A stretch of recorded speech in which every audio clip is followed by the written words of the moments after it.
Hello everyone, welcome to library academy. इस video में हम लोग डिस्कस करेंगे एमसीक्यूज जो प्रीवियस ईयर में पूछे गए हैं, जैसे UGC NET, KBS, D triple S B, MPPCS librarian या अन लाइब्रेरी एग्जाम में जितने भी क्वेश्चंस कम्युनिकेशन पे पूछे गए हैं। एक बात ध्यान रखिएगा, कम्युनिकेशन और कम्युनिकेशन मॉडल दोनों अलग अलग टॉपिक के तौर पे हम लोग पढ़ेंगे। तो कम्युनिकेशन मॉडल पे जो क्वेश्चन पूछे गए हैं वो हम कम्युनिकेशन मॉडल पढ़ने के बाद हम लोग डिस्कस करेंगे। जो फंडामेंटली जो कम्युनिकेशन, इंट्रोपी, अनसर्टेनिटी वगैरह पे या हैप्टिक्स वगैरह पे जितने भी क्वेश्चंस बने हैं, उन सब क्वेश्चंस को हम लोग यहाँ पे डिस्कस करने जा रहे हैं इसी लेक्चर में। टोटल जो क्वेश्चन है वो सभी क्वेश्चन प्रीवियस ईयर जो पेपर हुए हैं उसके ही क्वेश्चन बैंक है। तो आइए हम लोग एक एक करके देखते हैं। अगर आपको कोई भी क्वेश्चन का जवाब आएगा तो आप कमेंट बॉक्स में लिखिएगा।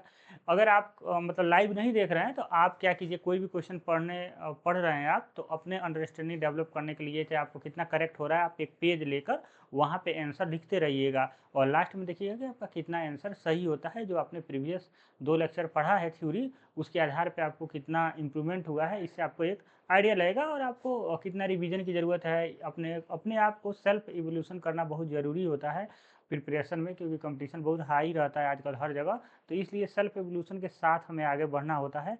तो आइए सबसे पहला हम लोग क्वेश्चन देखते हैं।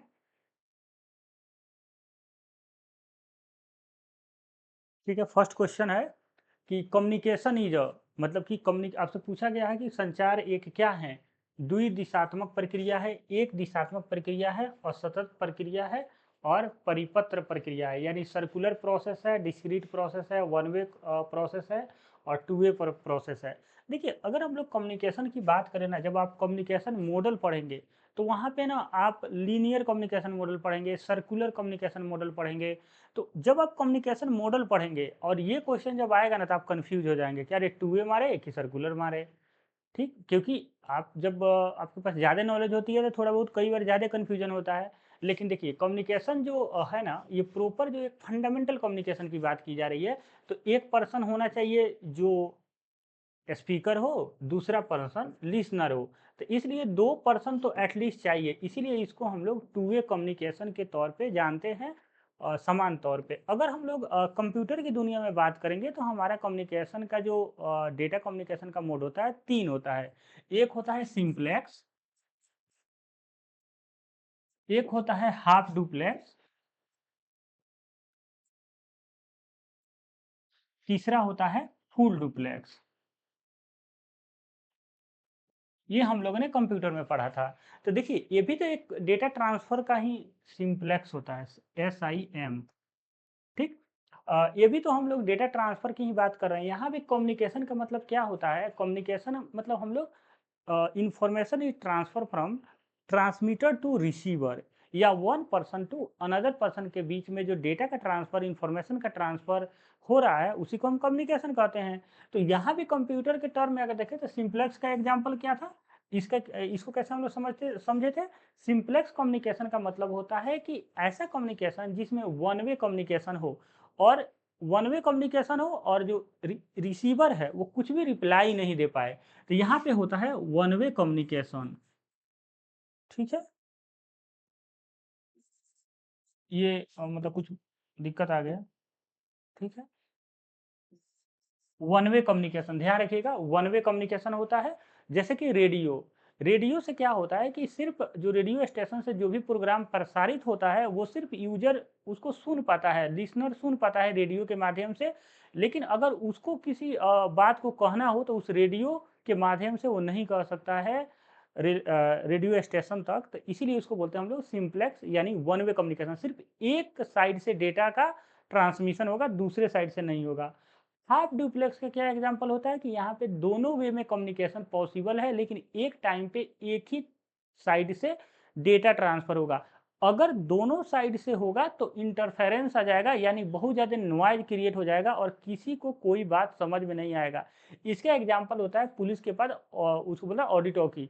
मतलब कि वो जो पुलिस लेके बात करती है ना, तो बोलती है ओवर, ओवर बोलती है, जैसे बोलती है कि ये गाड़ी नंबर इस रोड से जा रही है, वहाँ पे कोई हो तो उस गाड़ी को पकड़ो, इसने ये क्राइम किया है, ओवर। तो उधर का व्यक्ति बोलता है ओवर बोलने के बाद कि हाँ, मैं इस चौक पे हूँ, मैं पकड़ूँगा। तो इससे क्या होता है ना, फिर वो ओवर बोलता है। ओवर बोलने का मतलब है कि हमारी बात कंप्लीट हो गई, अब आप बोलिए। अगर दोनों साइड से लोग बोले तो पूरा इंटरफेरेंस हो जाएगा, बहुत घर घर घर घर आवाज़ आएगी, नहीं सुनाई देगा, तो उसको होता है हाफ डुप्लेक्स।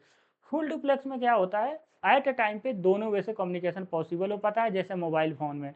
मोबाइल फ़ोन में जब हम लोग बात करते हैं तो उधर से भी पर्सन बोल रहा है, इधर से भी पर्सन बोल रहा है, एक ही टाइम पे दोनों का आवाज़ जो है दोनों जगह प्रॉपर पहुंचता है, कोई भी इंटरफेरेंस या नॉइज़ प्रोड्यूस नहीं होती है। तो एक अलग कम्युनिकेशन, एक कंप्यूटर का हम लोग कम्युनिकेशन मोड की बात कर रहे हैं, यहाँ पे हम लोग जनरल कम्युनिकेशन की बात कर रहे हैं। तो कम्युनिकेशन तभी पॉसिबल हो जो टू वे प्रोसेस हो। देखिए, एक एक होता है ना कि हम लोग इंटरपर्सनल कम्युनिकेशन, इंट्रापर्सनल कम्युनिकेशन पढ़ते हैं, जो फर्स्ट लेक्चर में हम लोग पढ़े थे, तो वहाँ पे क्या पढ़े थे हम लोग ने कि इंट्रापर्सनल कम्युनिकेशन में हम लोग खुद से बात करते हैं, तो वो भी तो एक कम्युनिकेशन ही है कि इंट्रापर्सनल कम्युनिकेशन, उसमें हम लोग खुद से बात करते हैं, तो वो तो वन वे कम्युनिकेशन का एग्जाम्पल हो गया। तो इसीलिए कह रहा हूँ कि ये क्वेश्चन का ना ये ना देखिए कि क्या सही है क्या नहीं। आयोग ने इसे टू वे कम्युनिकेशन माना, और एक जनरल पर्सपेक्टिव ये है कि कम्युनिकेशन हमेशा दो लोगों के बीच में होती है, इसीलिए इसका आंसर ए है। अदरवाइज सारा आंसर इसका सही हो जाएगा अगर हम लोग बहुत लॉजिकली और बहुत साइंटिफिक सोचे तो। ठीक है, आइए सेकंड क्वेश्चन हम लोग देखते हैं। Identify the correct sequence of the element of the communication. आपको एक करेक्ट सीक्वेंस बताना है जो भी हमारा कम्युनिकेशन का एलिमेंट है। तो देखिए, इसमें जैसे चार ऑप्शन है, जैसे इसमें सोर्स है, इनकोडर है, मैसेज है, चैनल है, डिकोडर है, डेस्टिनेशन है। फिर आपका डिकोडर है, चैनल है, डेस्टिनेशन है, मैसेज है, सोर्स है, इनकोडर है, इस तरह से आपको दिया हुआ है। तो देखिए, हम लोग ने प्रीवियस लेक्चर में ये पढ़ा था, 2 का सी, बिल्कुल 2 का सी है, ठीक है, 2 का सी बिल्कुल सही है, 2 का सी। देखिए, सबसे पहले कम्युनिकेशन में हम लोग एक बात ध्यान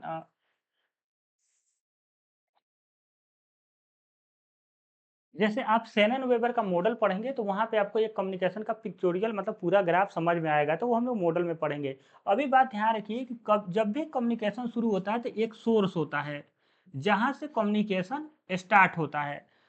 सोर्स मतलब स्रोत क्या है, ठीक है, तो सबसे पहले इसमें सोर्स आता है। अब ये सोर्स जो होता है ना, ये हमें एक जगह से दूसरे जगह ट्रांसमिट करना है। तो जैसे मैं अभी बोल रहा हूँ तो मेरी जो वॉइस है, ये मतलब वॉइस मैसेज है, आपके पास कैसे पहुंचेगी, आपके पास वॉइस में पहुंच रही है, तो इसके बीच में पूरा मैकेनिज्म होगा कि पहले इसको डिजिटल कन्वर्ट किया गया होगा, डिजिटल के बाद इसको मतलब कि वायर्ड या वायरलेस कम्युनिकेशन के थ्रू इसको गुजारा गया होगा, फिर आपके पास रिसीवर है, उसने रिसीव किया, फिर आप सुन पा रहे हैं। तो इसीलिए सोर्स मैं हो गया। अब मेरे जो वॉइस है ना, इसको इनकोड किया जाता है, ठीक, तो इनकोडर आता है। तो इनकोडर जो क्या करता है ना, हमारा जो नेचुरल डेटा है, नेचुरल सिग्नल है, नेचुरल स्पीच है, इसको डिजिटल फॉर्म में कन्वर्ट कर देता है, डिजिटल फॉर्म में कन्वर्ट कर देता है। इसको हम लोग इंक्रिप्शन भी बोलते हैं, यानी उसको इनक्रिप्ट कर देता है ऐसे प्रोग्राम में, ऐसे लैंग्वेज में, जिससे कम्युनिकेशन पॉसिबल हो पाए। उसके बाद मैसेज आ गया, जो हमारा ओरिजिनल मैसेज है, जब इनक्रिप्टेड मैसेज मिल गया हमें, ठीक है। अब इनक्रिप्टेड मैसेज मिलने के बाद हमें किसी माध्यम के थ्रू ट्रांसमिट करना होगा। अगर हम लोग पहले के ज़माने में टेलीफोन लाइन उठाते हैं तो हमारा फाइबर ऑप्टिक से कनेक्शन होता था। अभी हमारा सैटेलाइट कम्युनिकेशन है, टावर के थ्रू आपका नेटवर्क आता है, तो यानी कि हमारा वायरलेस कम्युनिकेशन है। तो फिर चैनल आएगा, और चैनल अभी हमारा कौन सा यूज हो रहा है, वायरलेस कम्युनिकेशन हो रहा है। तो चैनल आ गया। चैनल अब आप तक डेटा मतलब हमारा जो स्पीच है पहुँचा दिया, लेकिन अभी भी वो सुनने लायक नहीं है। क्यों? क्योंकि हमने जिस स्पीच में बोला, मतलब जो भी हमने साउंड सिग्नल दिया है, यहाँ पे हमारा सिग्नल जो है साउंड सिग्नल है, ठीक है? तो जो हमने साउंड सिग्नल दिया है उसको इनकोड किया गया है, तो अब इनकोडेड फॉर्म में ही वहाँ पे मिल जाएगा आपको। तो इनकोडेड फॉर्म में तो आपको नहीं समझ में आएगा क्योंकि वो डिजिटल फॉर्मेट में होगा। तो यहाँ पे क्या होगा, चैनल के बाद यहाँ पे डिकोडर आएगा। तो डिकोडर क्या करेगा, ये फिर ओरिजिनल सिग्नल में जो इनकोडेड सिग्नल है ना, ये इनकोडेड सिग्नल यानी डिजिटल सिग्नल, इसको ओरिजिनल सिग्नल में कन्वर्ट कर देगा। अब जब डिकोडर ओरिजिनल सिग्नल में कन्वर्ट कर देगा तो फिर क्या आ जाएगा, हमारा डेस्टिनेशन यानी हमारा मैसेज, ओरिजिनल जो मैसेज है यानी कि ओरिजिनल मैसेज जो है वो हमारा डेस्टिनेशन पॉइंट पे यानी गंतव्य जहाँ पे हमें जाना है वहाँ पे पहुँच गया। तो ये पूरा प्रोसेस होती है कम्युनिकेशन की। आई थिंक आपको समझ में आया होगा। तो इसीलिए ऑप्शन नंबर सी इसका आंसर करेक्ट होगा। ठीक है, आइए नेक्स्ट क्वेश्चन हम लोग डिस्कस करते हैं। ये देखिए, ये ना ये यूजीसी नेट में पूछा हुआ क्वेश्चन है, देखेंगे आप। जो ये है ना, ये यूजीसी नेट 2016 का क्वेश्चन है। ये मतलब यहाँ तक छुप गया है इधर अंदर। ठीक है, यूजीसी नेट 2016 का क्वेश्चन है। अब आइए question number third. Communication communication is originated from, यानी आपसे ये पूछा गया है कि कम्युनिकेशन जो वर्ड है वो शब्द जो है वो किस भाषा से ओरिजिनेट हुआ है। तो ये हुआ है लैटिन भाषा से। ठीक है, आप लोग जवाब अगर आता हो तो दे सकते हैं, मैं मैसेज देख रहा हूँ आप लोगों का। ठीक है, लैटिन भाषा। और ये लैटिन भाषा कौन सा है, ये कॉम्निकेयर है, इसका नाम है कॉम्निकेयर। ठीक है, कम्युनिकेयर वर्ड है, उसी से कम्युनिकेशन बना है और ये लैटिन का वर्ड है। तो ऑप्शन नंबर बी जो है थर्ड का करेक्ट आंसर होगा। नेक्स्ट क्वेश्चन है, haptics is a form of non verbal communication that use, यानी हैप्टिक अशाब्दिक संचार, यानी अशाब्दिक मतलब अमौखिक कह सकते हैं, जिसमें मतलब हम लोग भाषा यानी बोलने का प्रयोग नहीं करते हैं। संचार का एक रूप है जो किसका उपयोग करता है, चेहरे का भाव, स्पर्श द्वारा, पारस्परिक दूरी, प्रतीकों की व्याख्या। तो किससे करता है ये बताया गया है। ठीक है, ये यूजीसी नेट 2019 का क्वेश्चन है। देखिए, हैप्टिक्स जो होता है ये ना टच जो मतलब कि इसमें देखिएगा टच टू कम्युनिकेट होगा, ऑप्शन नंबर बी इसका करेक्ट आंसर होगा। ये touch to communicate, haptics word touch to communicate से रिलेट करता है। ये कम्युनिकेशन का माध्यम है। जैसे ये कहाँ पे इस्तेमाल करते हैं, जैसे मानिए non verbal communication, non verbal communication में बातें नहीं होती है, या तो सिंबॉलिक रिप्रेजेंटेशन के तहत कम्युनिकेशन होता है, या कोई हाव भाव, जेस्चर, पोस्चर या एक्सप्रेशन के थ्रू कम्युनिकेशन होता है। जैसे सिंबॉलिक की बात करेंगे तो जैसे आप कहीं पे जा रहे हैं रोड पे और आप वहाँ पे इंडिकेशन है कि लेफ्ट मुड़िए, तो वो एक एरो दिया रहता था, वो क्या हुआ, एक कम्युनिकेशन का माध्यम है कि आपको बताया गया है कि यहाँ से लेफ्ट मुड़ना है, एरो दिया हुआ है। या आप गए ट्रैफिक लाइट पे, आपने रेड सिग्नल देखा, तो रेड सिग्नल दिखते ही आप रुक गए, इसका मतलब ये कम्युनिकेशन का माध्यम है। लेकिन ये कैसा है, ये सिंबॉलिक कम्युनिकेशन का माध्यम है। लेकिन कोई फेशियल एक्सप्रेशन के थ्रू, आई कांटेक्ट के थ्रू, या कोई ऐसे हाव भाव के थ्रू हम जब कम्युनिकेशन करते हैं तो वो एक नॉन वर्बल कम्युनिकेशन का ही पार्ट होता है। उसमें हैप्टिक्स जो होता है उसमें हम लोग टच के माध्यम से कम्युनिकेशन करते हैं। जैसे आप एक टीचर हैं, स्कूल में जाते हैं, तो आप पढ़ा रहे हैं, किसी बच्चा ने बहुत अच्छा आंसर, मतलब आपने जो पूछा वो बच्चा आंसर दे दिया, आप क्या कहते हैं, बहुत शाबाश, बहुत बहुत अच्छा, बहुत अच्छा, बहुत, आप बैठो, मतलब उसको बधाई, मतलब एक तरह होता है ना, उसका मोटिवेट करने के लिए आपने बोला बहुत अच्छा, आपने बहुत अच्छा जवाब दिया। तो ये क्या हुआ, ये मौखिक हो गया, तो इसको हम लोग बोलते हैं वर्बल कम्युनिकेशन। लेकिन हम लोग का नॉन वर्बल कम्युनिकेशन के अंदर हम बोल नहीं सकते हैं। ठीक है, सिंबल या चेहरा हाव-भाव या टच करके हमें बताना है। तो उसको अगर बताना है कि तूने बहुत अच्छा काम किया है, बहुत अच्छा तुमने पढ़ाई किया है, तुम्हारा आंसर करेक्ट है, तो हम जाकर उसका पीठ थपथपाते हैं। ऐसे पीठ थपथपाते हैं ना, तो क्या हुआ, एक टच के तहत हम उसको मतलब ये कह रहे हैं कि बहुत बढ़िया, शाबाशी दे रहे हैं। तो एक तरह का हैप्टिक्स कम्युनिकेशन का एग्जाम्पल हुआ। चाहे आप किसी से हाथ मिलाते हैं, हाथ मिलाने का मतलब हुआ वार्म वेलकम। हर कल्चर में अलग-अलग हो सकता है ये चीज़ें, लेकिन मतलब यूरोपियन में आप जाएँगे तो ये करते हैं, जैसे गले मिलते हैं किसी से, आप किसी से जब मिलते हैं बहुत दिन के बाद तो उससे गले मिलते हैं, तो इसका मतलब आप उसको देख के बहुत खुश हैं और उसको बहुत तहे दिल से स्वागत कर रहे हैं। तो ये एक तरह का हैप्टिक्स का एग्जाम्पल हुआ। ठीक है, जो फेशियल एक्सप्रेशन होता है ना, जैसे नहीं खाना, ऐसा होता है ना कि आपको कोई खाना दिया गया, कहता नहीं नहीं खाना, मतलब आप मुंह ऐसे बनाते हैं कि जैसे नहीं खाना है, तो क्या हुआ, फेशियल जेस्चर पोस्चर के थ्रू तहत आप बताना चाहते हैं कि आपको पसंद नहीं है। कोई चीज़ पसंद है तो आप बहुत खुश हो जाते हैं, वाह। तो ये क्या, वाव बोलते नहीं है, बोल दीजिए तो फिर गड़बड़ हो गया, बोलेंगे नहीं लेकिन खुश हो जाएँगे। तो इसका मतलब क्या हुआ, आपके चेहरा ये बता रही है कि आप हैप्पी हैं। तो उसको हम लोग, जैसे एक बार और मैं रिवीजन करा देता हूँ आपको। मैंने अभी थोड़ा देर पहले ही लेक्चर लिया था, तो उसमें मैंने ये सब चीज़ें बताया था आपको, ठीक है? एक बार बस 1 मिनट समय दीजिए। देखिए, ये जो काइनेसिक्स है ना, kinesics study of the facial expression, यानी फेशियल एक्सप्रेशन के तहत जो हम कम्युनिकेशन करते हैं उसको काइनेसिक्स कहते हैं। आँख से इशारा करते हैं, जैसे किसी को आँख आप मारते हैं, तो आँख मारना मतलब होता है इशारा करना, तो वो ओकुलेसिक्स बोलता है। हैप्टिक्स में हम लोग टच करते हैं। अप्रॉक्सिमिक्स मतलब होता है स्पेस और डिस्टेंस। तो जब यहाँ पे स्पेस का टर्म आता है ना किसी से कम्युनिकेशन करने के लिए, तो उसको प्रॉक्सिमिक्स शब्द का इस्तेमाल किया जाता है। जैसे ये कैसे, जैसे कि मतलब आप कहेंगे कि कम्युनिकेशन में स्पेस का क्या मतलब हो गया, मतलब है जैसे अपने फ्रेंड सर्कल में रहते हैं तो आप थोड़ा सा डिस्टेंस पे रहते हैं, आप कुछ भी बोलते हो। जब आप पर्सनल लव में होते हैं तो बहुत क्लोज होते हैं, ठीक है। तो वो डिस्टेंस का जहाँ कंसेप्ट आता है तो वो प्रॉक्सिमिक्स मतलब प्रॉक्सिमिक्स शब्द का इस्तेमाल किया जाता है। एक टाइम का भी होता है जिसको हम लोग बोलते हैं क्रोनेमिक्स। तो क्रोनेमिक्स के अंदर हम यूज ऑफ टाइम करते हैं। तो जैसे किसी को आप डिसरिस्पेक्ट करना चाहते हैं तो उसको आपने बुलाया, आप मिलने ही नहीं गए, वो बहुत वेट करते रहा और बाद में चला गया। चाहे आपके साथ कोई ऐसा कर देता है तो एक तरह का टाइम कंज्यूमिंग हो गया, और एक तरह से आप मानेंगे कि उसने मेरा मतलब मेरे साथ बदतमीजी की है। तो वो एक तरह का क्रोनोमिक्स शब्द का इस्तेमाल किया जाता है। आप किसी से जब बात करते हैं, बहुत लाउडली उसको डांट देते हैं, ठीक है, तो डांटते भी नहीं है, बोलते हैं खाना खा लो, ठीक है, एक एग्जाम्पल के तौर पे खाना खा लो, और उसने खाना खा लिया, तो आपने एक बात कही उसने मान लिया।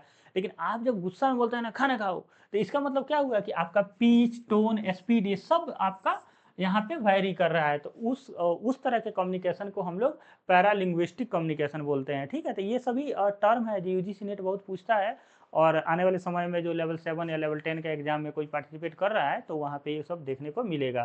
तो आइए अब हम लोग अपना क्वेश्चन पे चलते हैं, ठीक है। तो हो गया था third number question. Fourth number भी क्वेश्चन हो गया था, टच टू कम्युनिकेट हैप्टिक्स होता है। नेक्स्ट क्वेश्चन है question number 5। Dash include facial expression, eye movement and gesture. अभी हमने देखा काइनेसिक्स के अंतर्गत हम लोग facial expression, eye movement and gesture का इस्तेमाल करते हैं। एक बात ध्यान रखिएगा कि जो आई मूवमेंट और जब फेशियल एक्सप्रेशन एक साथ आता है तो इसको हम लोग ओवरऑल में काइनेसिक्स ही हम लोग देखते हैं, ठीक है। नेक्स्ट क्वेश्चन है क्वेश्चन नंबर 6, इंट्रोपी। देखिए हम लोगों ने कम्युनिकेशन के जो कंपोनेंट पढ़ा था उसमें हमने पढ़ा था मैसेज, इनकोडर, डिकोडर, फिर से आपने चैनल देखा था। लेकिन 3 एलिमेंट और होते हैं कम्युनिकेशन का, जिसमें हम रिडंडेंसी पढ़ते हैं, इंट्रोपी पढ़ते हैं और नॉइज पढ़ते हैं।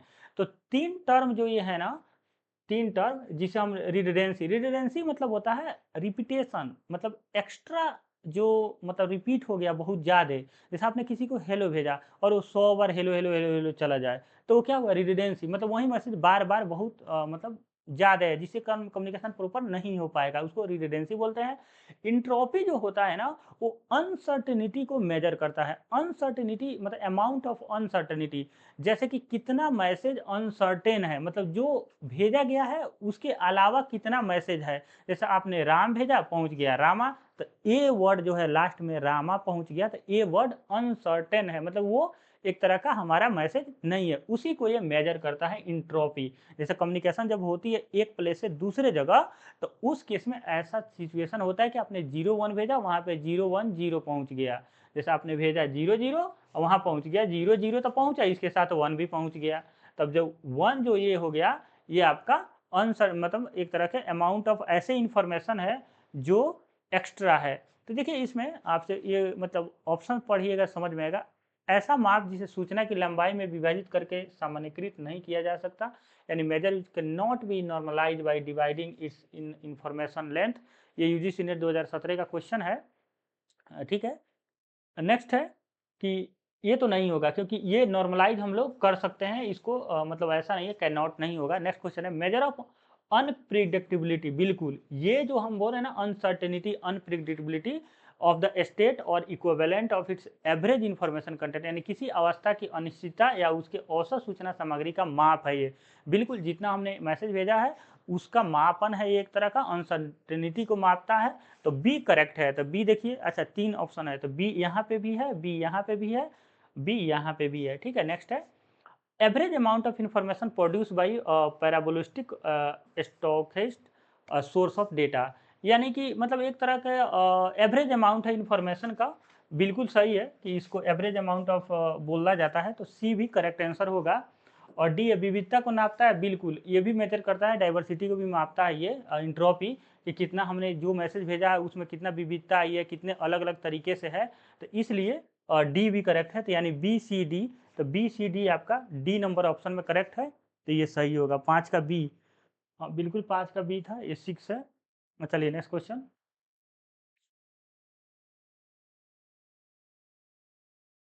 नेक्स्ट क्वेश्चन है, फिर आ गया देखिए, फिर यूजीसी नेट 2019 में इसी को रिपीट किया है। देखिए सिलेबस में नहीं है आपका, कहीं सिलेबस में नहीं दिखेगा हैप्टिक्स पूछा गया है या ये सब काइनेसिक्स वगैरह के बारे में सिलेबस में नहीं दिया रहता है। सिर्फ वो बोलते हैं कम्युनिकेशन एंड इट्स मॉडल, बस।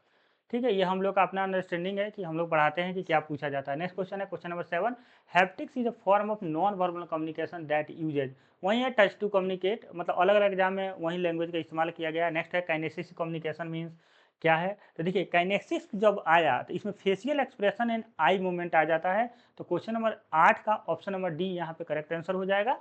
ठीक है, इसका बी आंसर सही हो जाएगा, 7 का बी आंसर सही हो जाएगा। तो ये आप लोगों को प्रीवियस ही क्वेश्चन था, बस इसको दोबारा यूजीसी ने पूछा इसलिए दोबारा डाल दिया हूँ मैं।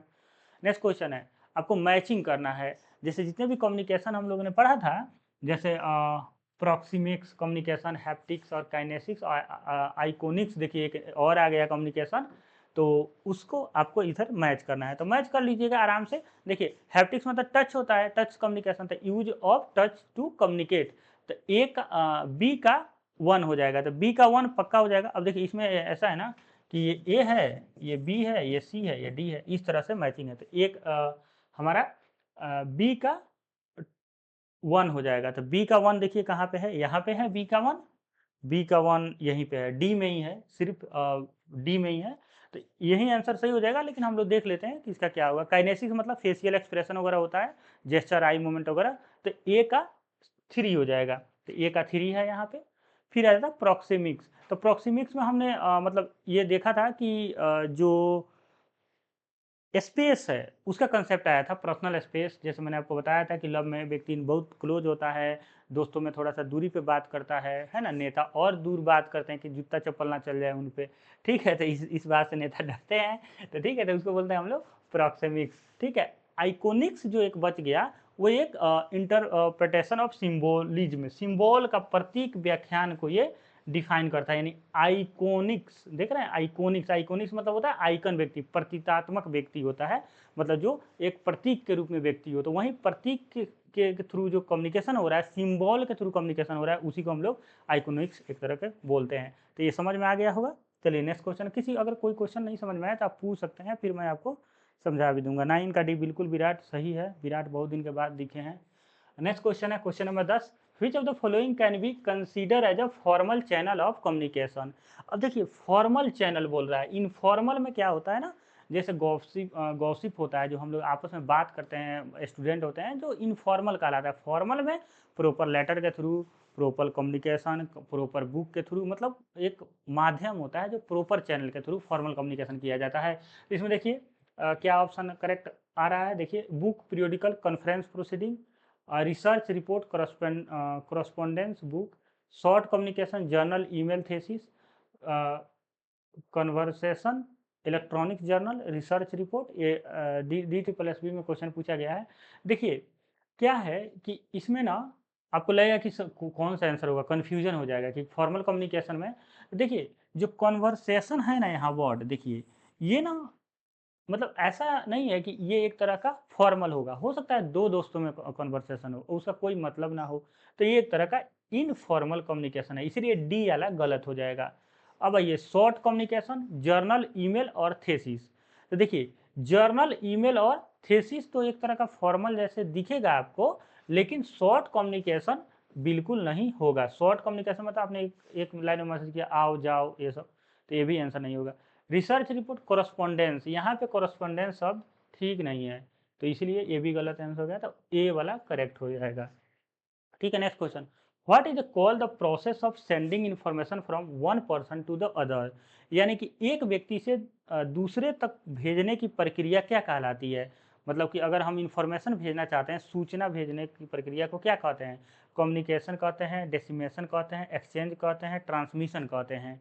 ठीक है, अब हम सूचना भेज रहे हैं, तो सूचना भेजने को हम लोग ना कम्युनिकेशन बोलते हैं। ठीक है, डेसिमेशन मतलब छँटनी, डेसिमेशन मतलब प्रसार यानी छँटनी होता है एक तरह का, जो भी इन्फॉर्मेशन है वो भी हम वहाँ पे प्रसार ही करते हैं। लेकिन एक मतलब जिसको चाहिए उसी को भेजते हैं। एक्सचेंज मतलब मतलब एक के बदले दूसरा चीज़ एक्सचेंज कर लिए आप। ट्रांसमिशन का मतलब होता है प्रसारण, लेकिन यहाँ पे आंसर होगा ए। ठीक है, लगेगा कि आपको चारों में से कोई भी हो, मतलब ये ट्रांसमिशन और आपको कम्युनिकेशन में कन्फ्यूजन होगा। लेकिन जब भी मतलब आप कम्युनिकेशन का डिफिनीशन देखेंगे तो वही होगा कि transfer of information from one person to another person general way में। तो यही बात हो रहा है कि process of sending of information from one person to another person या अदर। तो फिर ये कम्युनिकेशन का एग्जांपल है। ट्रांसमिशन के अंतर्गत ना इलेक्ट्रिसिटी भी ट्रांसमिशन होता है। तो यहाँ पे इलेक्ट्रिसिटी का भी कंसेप्ट आ जाएगा। तो इसीलिए ये प्रॉपर कम्युनिकेशन का डिफिनीशन में फिट नहीं बैठता है। यहाँ पे कम्युनिकेशन के अलावा भी बहुत सारी चीज़ इंक्लूड हो जाती है। ठीक है, नेक्स्ट क्वेश्चन है question number 12। Discussion with the professional colleagues in a conference is known as. देखिए, जब आप एक मतलब कि प्रोफेशनल कॉलेजियस मतलब हैं लोग, और वो एक मतलब इन अ कॉन्फ्रेंस में एक डिस्कशन कर रहे हैं, उसको हम लोग क्या बोलेंगे? इनफॉर्मल सोर्स बोलेंगे, इंटेलेक्चुअल सोर्स बोलेंगे, फॉर्मल सोर्स बोलेंगे, या नॉन डॉक्यूमेंट्री सोर्स बोलेंगे? देखिए, ये भी एक तरह का मतलब कम्युनिकेशन ही है।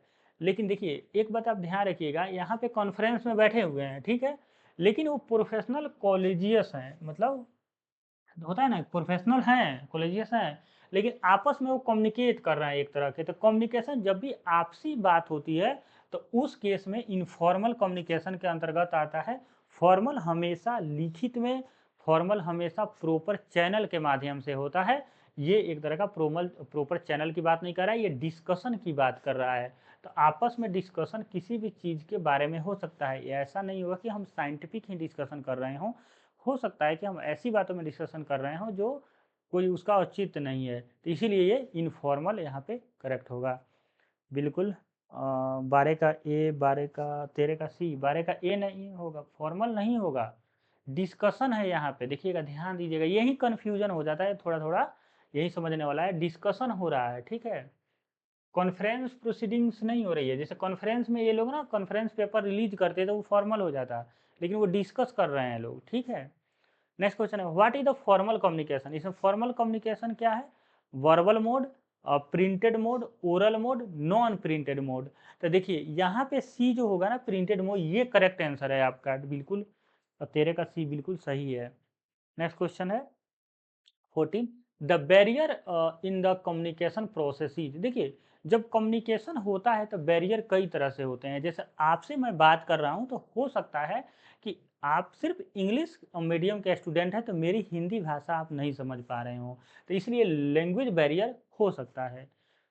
एक होता है इकोनॉमिक बैरियर। इकोनॉमिक बैरियर यानी कि मान लीजिए यूएस और भारत के एक बहुत सी ग्रामीण क्षेत्र, और यूएस के एक बहुत टॉप मतलब मतलब मानिए ना कि ऐसा सिटी जो बहुत टेक्नोलॉजी में आगे है, ठीक है? तो उस केस में वहाँ का व्यक्ति का जो बात करने का तजुर्बा होगा, बात करने का वे होगा, वो इकोनॉमिक के कारण यहाँ का व्यक्ति होगा। भले यहाँ का व्यक्ति इंग्लिश जानता होगा, लेकिन वो टर्म मतलब यूज़ बहुत सारी चीज़ें अलग हो सकती है। तो इकोनॉमिक कंडीशन भी मैटर करता है।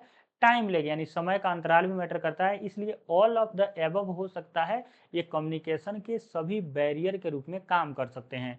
यानी कम्युनिकेशन जो हो रहा है प्रॉपर वे में, उसमें बैरियर यानी बाधाएं हैं, वो लैंग्वेज भी हो सकती है, इकोनॉमिक कंडीशन भी हो सकता है, और टाइम लैग यानी समय का अंतराल भी हो सकता है। इसलिए option number D correct answer होगा। देखिए, डी ट्रिपल एस में क्वेश्चन पूछा गया है। Next question, question number 15।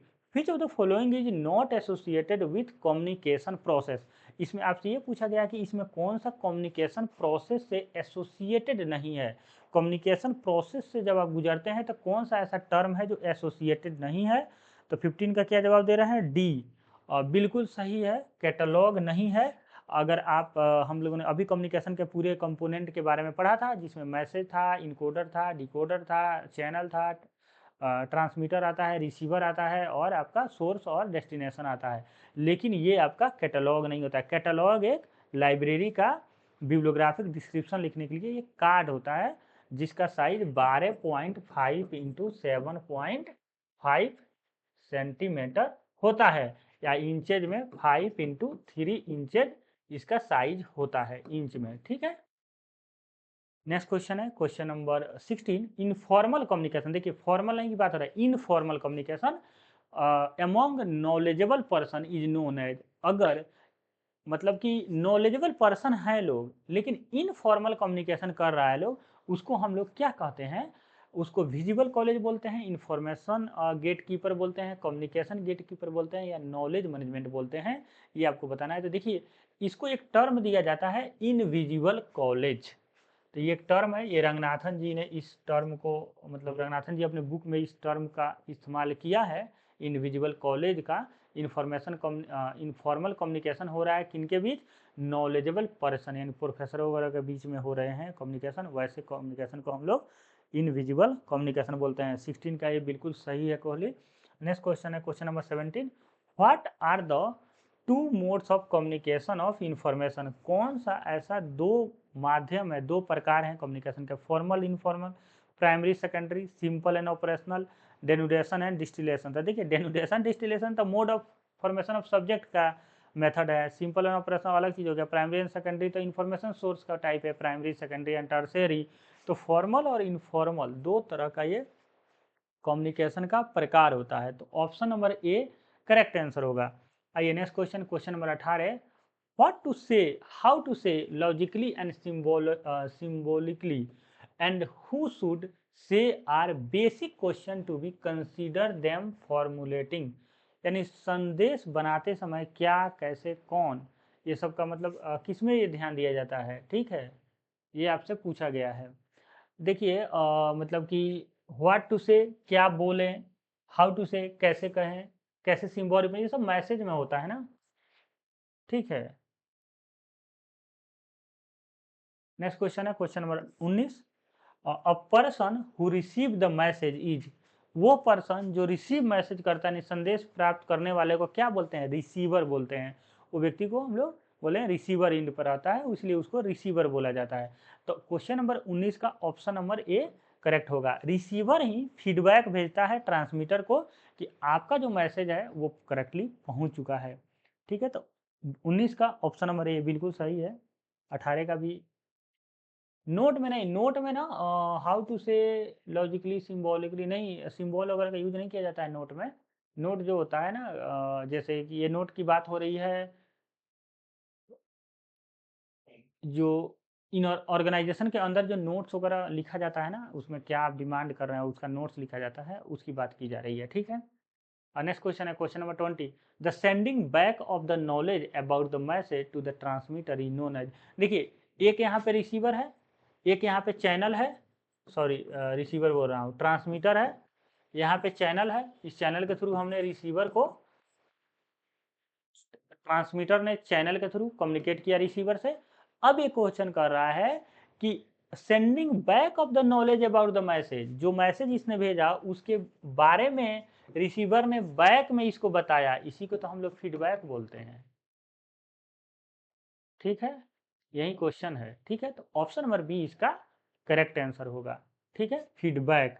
Next question है question number 21, noise in information retrieval is due to, यानी कह रहा है कि नॉइज जो है इंफॉर्मेशन रिट्राइवल, यानी कि हम सूचना का पुनः प्राप्ति करना चाहते हैं, उसमें नॉइज क्या है? प्रिसीजन है, रिकॉल है। रिकॉल और प्रिसीजन एक अलग टॉपिक में मैं बात करूंगा, उसमें एमसीक्यू भी पूछा जाता है यूजीसी नेट में, तो वो अभी रहने देते हैं क्योंकि लंबा वीडियो हो जाएगा। बस आप ये समझिए कि नॉइज ऐसा चीज़ होती है ना जो मतलब एक्स्ट्रा होती है, मतलब कि वो फालतू का डेटा होता है जिसको हम लोग रिडंडेंस रिडंडेंट इन्फॉर्मेशन बोलते हैं। तो ऑप्शन नंबर डी इसका करेक्ट आंसर हो जाएगा। नेक्स्ट क्वेश्चन है question number 22, redundancy of information, मतलब सूचना पुनः प्राप्ति में रिडंडेंसी ऑफ इंफॉर्मेशन का क्या मतलब है? इसका मतलब यही है कि अननेसेसरी डेटा हमारे पास आ गया है, जो मैसेज भेजा गया है उसके अलावा बहुत सारे डेटा या उसी का रिपीटेशन इतना बार आ गया है कि रिडंडेंसी, यानी कि पुनः मतलब पुनः मतलब होता है ना कि पुनः पुनः बार बार पुनरावृत्ति है, पुनः प्राप्ति नहीं है, पुनरावृत्ति है, मतलब बार बार वही चीज़ें रिपीट हो गई है। तो अननेसेसरी जो आ जाता है ना चीज़ें, उसी को बोलते हैं रिडंडेंसी। तो आप 22 का देखेंगे ऑप्शन नंबर ए इसी में है, unnecessary and should be eliminated, यानी अनावश्यक और इसे समाप्त कर देना चाहिए। मतलब कुछ ऑप्शन में कुछ गड़बड़ी लग रहा है टाइपिंग वगैरह में, लेकिन ये बात ध्यान रखिएगा, अननेसेसरी जो मैसेज के साथ जो हमें रिसीवर इन पे जो डेटा मिलती है उसी को हम लोग रिडंडेंसी बोलते हैं। नेक्स्ट क्वेश्चन है question number 23, the measure of certainty of predictability is called. देखिए, सर्टेनिटी ऑफ द प्रिडिक्टिबिलिटी हम लोगों ने इसको क्या बोलते हैं, हम लोग इंट्रोपी बोलते हैं।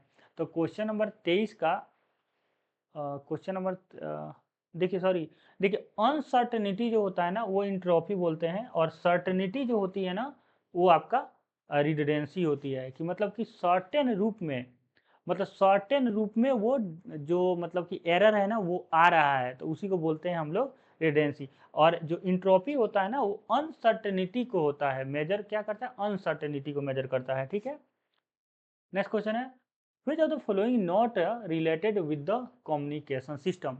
कौन सा ऐसा चीज़ है जो कम्युनिकेशन सिस्टम से रिलेट नहीं कर रहा है। तो जब हम लोग कम्युनिकेशन करते हैं तो वहाँ पे सेंडिंग होता है, रिसिपिएंट होता है, चैनल होता है, इंट्रोपी। देखिए, कम्युनिकेशन सिस्टम का पार्ट इंट्रोपी नहीं होता है, लेकिन इंट्रोपी घुस जाता है। मतलब वो एक तरह के अनवांटेड जो डेटा है उसकी बात करता है, अनसर्टनिटी की बात करता है, इसीलिए ऑप्शन नंबर डी करेक्ट है। लेकिन जब हम कम्युनिकेशन सिस्टम डिजाइन करते हैं तो ऐसा नहीं है कि उसमें इंट्रोपी एक एलिमेंट होता है, ऐसा नहीं है। ठीक है, नॉइज हुआ, इंट्रोपी हुआ, रिडंडेंसी हुआ, ये सब एक्स्ट्रा कंपोनेंट है, तो इसलिए ऑप्शन नंबर डी इसका करेक्ट आंसर होगा। Last question, entropy is a measure of. Entropy हम लोग मतलब मेजर करते हैं तो क्या करते हैं, वो डिग्री ऑफ अनसर्टेनिटी को डिफाइन करता है ये। ठीक है, अलग अलग एक ही क्वेश्चन को अलग अलग भाषा में किस तरह पूछा गया है देख लीजिएगा। डिग्री ऑफ अनसर्टेनिटी यानी अनिश्चितता का स्तर को नापता है। अगर हमारा अनसर्टेनिटी हाई होगा तो हमारा इंट्रोपी हाई हो जाएगा। यानी इंट्रोपी कहने का मतलब हाई हो जाए तो हमारी मैसेज में जो हमारी अपनी मैसेज है उसकी अनसर्टेनिटी बढ़ जाएगी, यानी कि हमें सर्टेन रूप से हमारा मैसेज ढूंढ नहीं पाएंगे हम लोग, सर्टेन रूप से वो मैसेज हमें नहीं मिल पाएगा। इसका मतलब जितना ज़्यादा इंट्रोपी उतना खराब सिचुएशन। अगर इंट्रोपी जीरो आ जाए तो हमारा जो हम चाहते थे, जो हम मैसेज भेजे थे, वही हमारे पास रिसीव हुआ, ये इसका मतलब होता है। इसका आंसर की है यहाँ पे। ठीक है, देख लीजिएगा। तो आई होप आपको समझ में आया होगा, फिर भी किसी क्वेश्चन में आपको डाउट रहा है तो आप बताइए, एक बार हम उस क्वेश्चन पे चलेंगे फिर डिस्कशन कर लेंगे लोग। इधर कोई डाउट है, नहीं तो सेशन को एंड करेंगे हम लोग। 25 का सी बिल्कुल सही है। No doubt sir, okay thank you. मिलता है नेक्स्ट लेक्चर में कल। कल हम लोग पढ़ेंगे कम्युनिकेशन मॉडल।